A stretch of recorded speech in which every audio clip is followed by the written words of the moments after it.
नमस्कार दोस्तों, मैं डॉक्टर रमेश जोशी आज आप लोगों को बताने जा रहा हूँ खतरनाक चंदन गोई के बारे में, जो कि अक्सर आपके घरों में, खेतों में आपको मिल जाती है। तो उससे किस तरह सावधान रहने हैं और ये किस तरह खतरनाक होती है उसके बारे में बता देता हूँ, और ये किसकी पहचान आप कैसे करें कि ये चंदन गोई है। क्योंकि ये दिखने में छिपकली से इसका बड़ा गहरा संबंध होता है, दिखने में छिपकली की तरह ही लगती है। ये अफ्रीका, ऑस्ट्रेलिया, अरब देशों में भी ये पाई जाती है। बिल्कुल छिपकली की तरह इसकी बनावट होती है। इसका मुँह जो है सांप की तरह होता है और इसकी दुम, पंजे मजबूत होते हैं और दुम चपटी होती है और पूरा शरीर गोल होता है। इसकी कई जातियां हैं। इसे बंगाल गोई, मलेशिया गोई, या कुछ इसमें जलीय गोई भी होती हैं जो पानी में पाई जाती हैं, और कुछ होती हैं ज़मीन पर पाई जाती हैं। इनकी औसतन लंबाई 10 फीट तक भी हो सकती है। कबरा गोई जो है वो सबसे ज़्यादा प्रसिद्ध है। भारत के अंदर इसे विष कोपरा भी कहते हैं।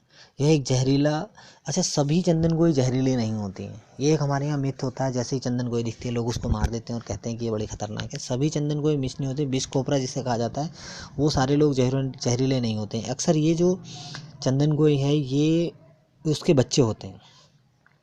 चंदन गोई को अक्सर पानी और दलदल से बहुत प्यार होता है, क्योंकि ये सांप की तरह अपनी जीभ को लपलपाती है। ये दौड़ने में इसे महारत हासिल होती है, और जब भी ये दौड़ती है इसकी पहचान ये है कि ये पूंछ उठाकर दौड़ती है।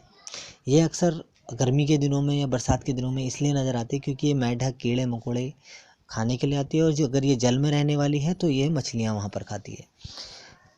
पूरे साल के अंदर ये 15 से 20 अंडे देती है और ये उन्हें बिल में दुबका के रखती है। इंसान उसे पहचान ना ले इसलिए उन्हें बहकाने के लिए उस बिल के आसपास ही 3-4 बिल और खोद देती है ताकि उसकी पहचान ना हो सके। 8 से 9 माह के अंदर उसमें से अंडे फूटते हैं और उसमें से जो बच्चे निकलते हैं उसके अंदर वो बिंदीदार धब्बे होते हैं या वो चमकदार आकार के होते हैं।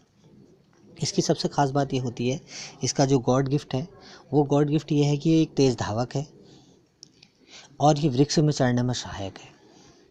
पुराने ज़माने में कहावत है कि हाथी घोड़े जिन काम को नहीं कर सकते थे उसे ये चंदन गोई कर लेती थी, क्योंकि इस चंदन गोई को पुराने ज़माने में अगर इस पर रस्सी बांधकर इसे दीवार पे फेंका जाता था तो ये दीवार को अपने इस तरीके से जकड़ लेती थी कि उसके सहारे आप इस तरफ से उस तरफ पार हो सकते थे उस रस्सी में चढ़कर। इतनी ये मजबूत चंदन गोई होती है। इसमें कुछ विषैली प्रजातियाँ भी होती हैं जो कि इंसान को नुकसान पहुंचा सकती हैं।